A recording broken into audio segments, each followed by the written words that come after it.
Amon made no attempts to start a casual conversation as they neared Jade's apartment. This did nothing to calm the uncertain feelings Jade had towards him. She felt more regret with every step they took as they walked up the short flight of stairs to her second-floor apartment. She had hoped her fear would subside by the time she reached her home. However, she felt more on edge now. She sighed as she unlocks her front door, allowing Amon to step past her. She was not looking forward to sharing an awkward meal with a silent stranger. Amon, on the other hand, had his own concerns as they made their way to her apartment. For he had not been out for a walk for mere pleasure. Rather, he'd been out searching for someone. He'd only happened upon Jade by accident and took the opportunity to beat the tar out of the thugs. Not so much to help her, but more to take his frustration out. He searched his thoughts as he walked, trying to figure out where the person he was searching for could have gone. It wasn't until he had heard the jingle of Jade's keys did his attention come back to the present moment, and he found he was standing outside an ugly little apartment. He entered past Jade as she held the door for him and glanced around the room. The living room, dining area, and kitchen were basically the same room.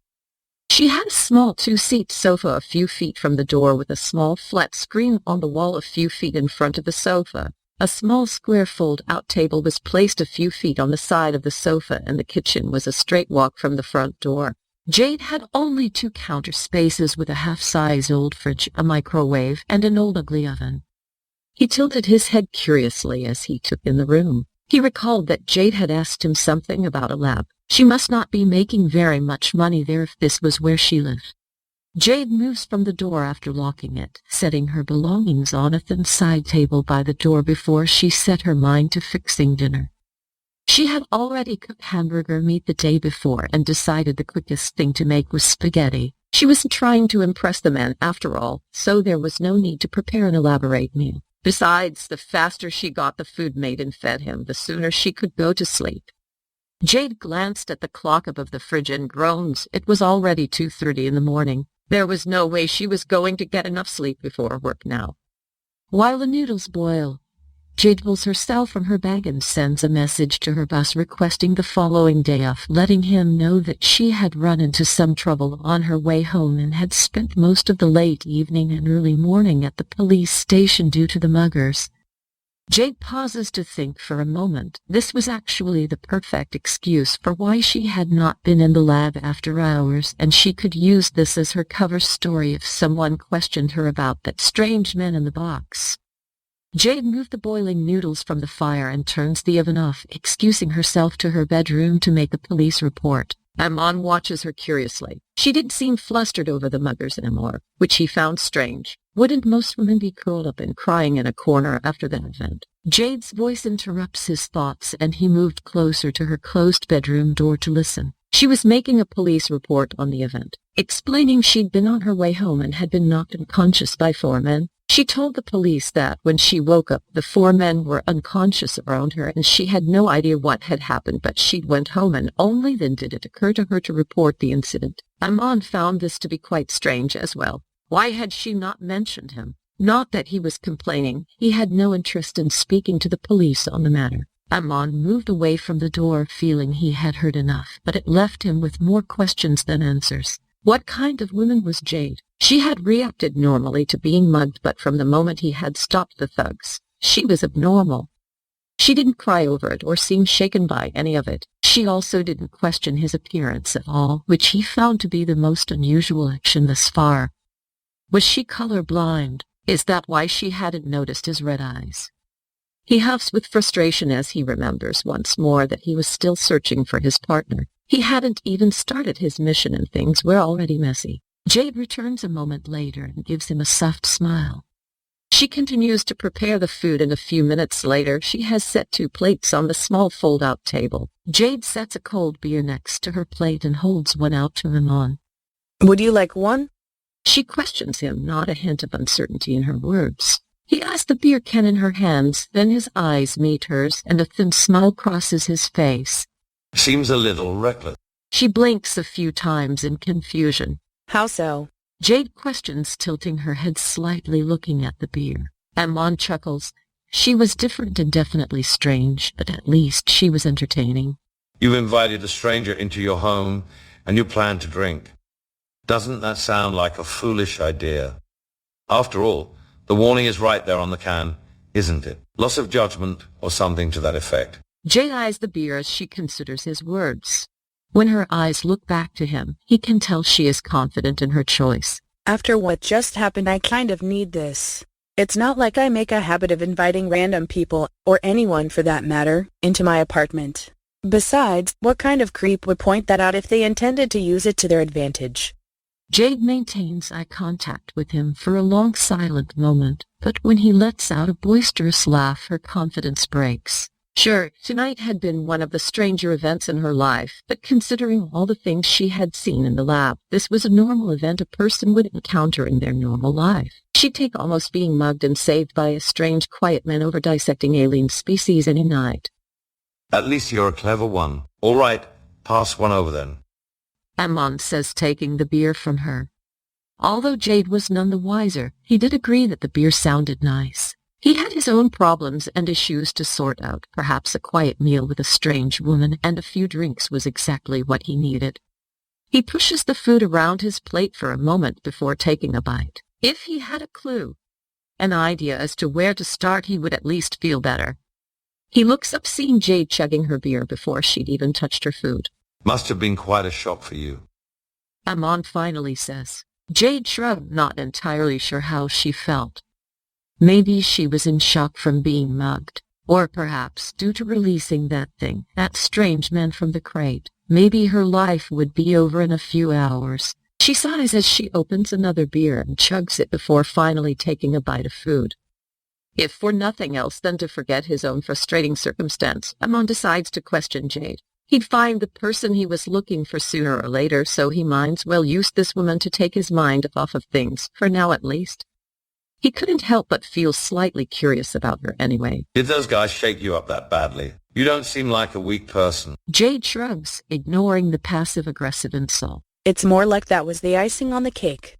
Oh, so your whole day was bad? His question is answered with a soft chuckle from Jade. With a sigh, she replies sarcastically. More like my whole life, but I won't bore you with that story. As she finishes her words, Jade notices Amon's eyes flash with interest. It was almost as if someone had passed a flashlight in front of him, his eyes catching the light rays for only a moment. For some reason, this caused a cold chill to run down her spine. How had she forgotten such a strange set of eyes? Eyes that glowed with fire. While she tried to find a polite way to ask him why his eyes looked that way, he spoke again. Perhaps not your whole life story, but let's try just today. His words were calm without emotion. She was not sure if the question was serious or if he was being sarcastic. Did he actually want to know, or was this his attempt to read the silence between them? She watches the man cautiously. If she had more experience speaking with people, this wouldn't be so difficult. However, Jade kept to herself and had never told anyone of her personal problems. Perhaps telling this stranger, who she was sure she'd never see again, about things he probably wouldn't believe anyway might be good. At least she could get it out of her head. On the other hand, if he did find her story to be too fictional, he might feel the need to turn her over to a therapist. Jade rolls her eyes at this thought, as if any therapist could help her. Amon leans into the table, his head in his hands, showing interest in Jade. It was an action that caught her a little off guard. Against her better judgment, she decides to tell him the events that transpired over the last several hours. She reminds herself not to go into too many details, however, not only to prevent him from thinking she was crazy, but to ensure she wouldn't lose her job. After all, her lab was a top-secret facility, and if she exposed the secrets there, it was likely she'd not only lose her job, but her life as well. I'm a scientist at the lab on the edge of the city. I'm mainly in charge of the artifacts our research teams bring in. On occasion, the team brings in things that are very strange. When that happens, I'm the one who investigates them and catalogs all the information. I think I may have misplaced one of those items earlier, and I could be in a lot of trouble if anyone finds out that it was me who misplaced it. Amon nods in understanding. Her attitude and lack of excitement to things was starting to make a little sense. If she dealt with unknown artifacts every day, then she was used to strange things and situations. I see. So you're more worried about losing your job than being mugged. He asks her, but Jade shakes her head, but pauses and seems to think about her next response. Not exactly. You must understand, the things I handle in the lab are not things I can really talk about, and it isn't just my job on the line, but... Jade doesn't finish her words and only offers him on a shrug. She didn't have to explain further. He understood that she meant she could be killed for telling secrets. So would you say you're good at keeping secrets then, no matter what they may be or whose secret it is? Amon questions her, to which she nods before continuing her story. I have no problem keeping to myself. It's one of the reasons I can work where I work. I do admit there are times I wish I could tell someone some of the things I run into, but even those I work with find me difficult to talk to, so I just keep to myself. That way, it's easier. So then, what did you misplace? Amon questions her directly. He didn't expect her to give him a straight answer, but he was certainly curious. She looks at him, appearing to almost consider telling him honestly, but she sighs and changes the subject. Do you want another beer? I think I'd like another. She asks him as she rises from the table. He nods. His tolerance for alcohol was very high, but perhaps hers was not. He knew people are prone to exposing secrets when they get drunk enough. Over the next 40 minutes, Amon settles for small talk with Jade, waiting for her alcohol level to rise before finally bringing the conversation back to the item she had misplaced at the lab. What will you do when your boss can't find the item you misplaced?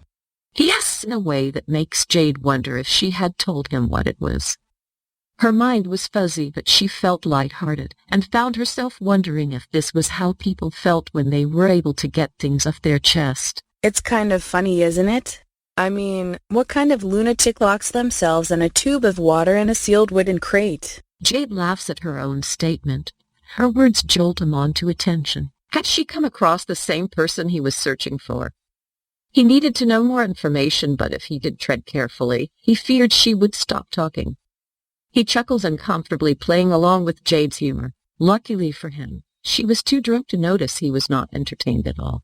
Yes, people do some crazy things, don't they? Good thing you were there, though, right? What did you say you did again?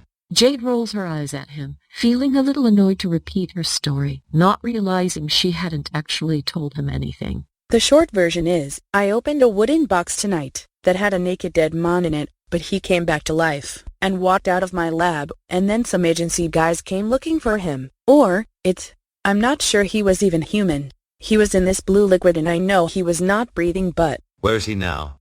Amon suddenly stands, cutting her off. I don't know. He just kind of vanished. Jade stares at him in surprise at the outburst. If I knew where he was, then he wouldn't be misplaced, and I wouldn't be in trouble. Haven't you been listening? Jade clicks her tongue, clearly annoyed with his reaction. Amon straightens. My apologies, I didn't mean to get excited. He says before taking his seat again. Can you give me an honest answer? Jade questions him in the most serious voice she can muster. Amon studies her for a moment. Her eyes seem to plead with him to listen, so he nods. Are you some kind of government agent? He blinks with confusion but shakes his head no. Do you mind if I check? Jade questions him and he shrugs. By all means. Amon replies. Jade gestures for him to stand and raise his arms and begins to run her hands over the outside of his clothing, searching for weapons or items an agent may carry. I'm not doing anything weird, okay? Jade says as she slides her hand under Amon's shirt for wiretaps, but before he can stop her, she jumps back, holding her hand in pain. Somehow she had been burned when she touched his skin. Amon rubs the back of his neck sheepishly. Yeah, I guess I should have warned you about that. Jade stares at him, angry and confused. How did you do that? She spits out angrily. The same way I burned the thugs that tried to mug you. Amon says, shrugging. That's not an answer. Jade yells at him. With what? Amon tenses at her question. I don't think you want to press that question, dear. Didn't anyone tell you curiosity killed the cat? Jade glares at him. And didn't anyone tell you that satisfaction brought it back? They stare at one another for a long moment of silence. Jade was set on getting an answer to her question, no matter how Amon tried to avoid it. She takes a breath and calms herself before taking her seat again. There are a number of chemical reactions that may cause a burn. I find it difficult to believe your body would be spared if you're using some special burning lotion. So what, are you a spy, with tricky little toys, or something? Jade scoffs at the thought.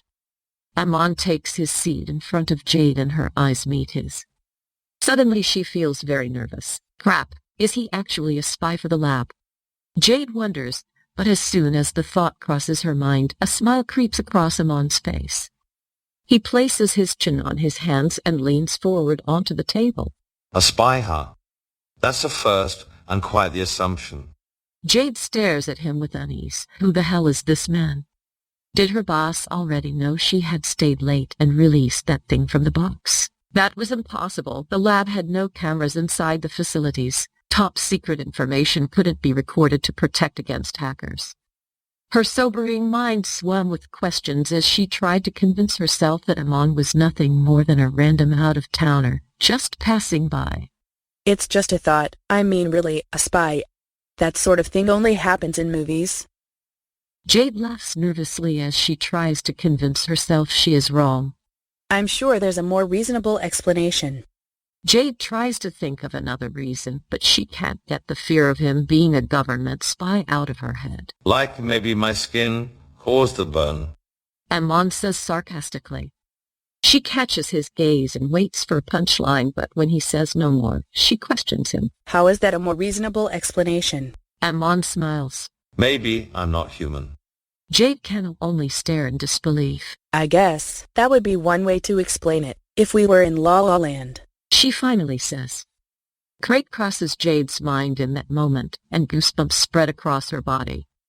The men who had come to take the crate kept referring to the man as a thing. After everything she had seen in the lab, it wasn't really that far of a stretch that the man before her could burn people with his touch. Did you? She stops, not sure she wants to know the answer. Did I what?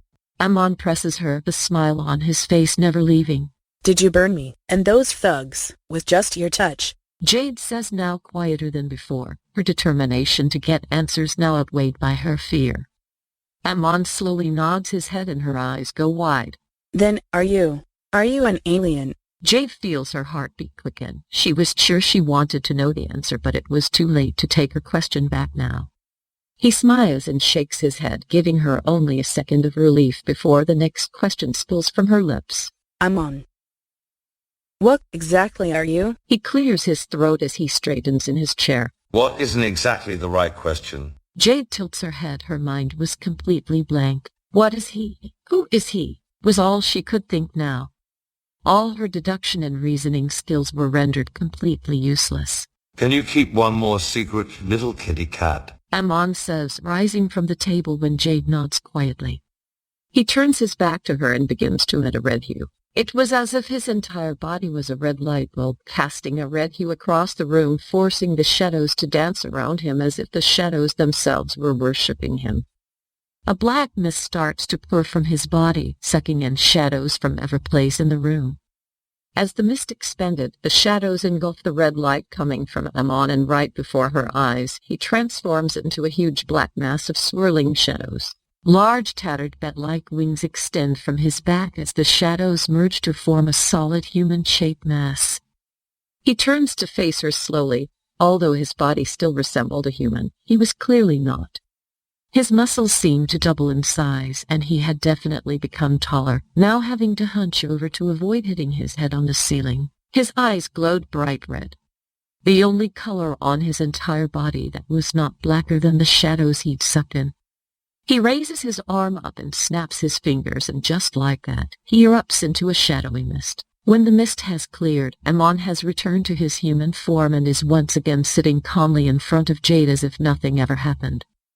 Jade feels her mind crack. This wasn't happening. It couldn't be. She must be still sitting in her office asleep at her desk, and this was all a vivid dream. That had to be it. Aliens are one thing, sure, but nothing like him ever came into the lab, and it surely did not exist without being noticed in the normal world. Her mind tries to find a reasonable explanation. She was dreaming, or this was an illusion, just a magic trick of smoke and mirrors. She was rendered completely speechless and could only watch as Amon calmly sips from his beer before looking into her confused eyes. A cold, calculative smile forms on his lips. Jay had baffled him all night, and now it was his turn to stun her. I'm a demon.